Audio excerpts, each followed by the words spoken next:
আমি মারা যাওয়ার পর আমাকে স্বর্গে পাঠানো হয়েছে আর এখানে মাত্র আমার 4 দিন হয়েছে। আর এখানে এসে তো আমি খুবই খুশি, আমাকে তো কিছুই করতে হয় না। আর আমার বেস্ট ফ্রেন্ড সে তো মরে গিয়ে নরকে গেছে, যা পাপ করেছিল।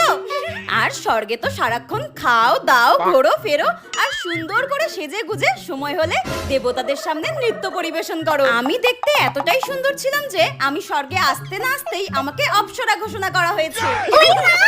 একদিন আমি স্বর্গে ঘোরাঘুরি করছিলাম আর হঠাৎই আমার মনটা খুব খারাপ লাগছিল যে আমি মারা গিয়েছি মাত্র 4 দিন হলো। আমার বোনটা নিশ্চয়ই আমার জন্য খুব কান্নাকাটি করছে। একবার দেখি উপর থেকে ও কি করছে।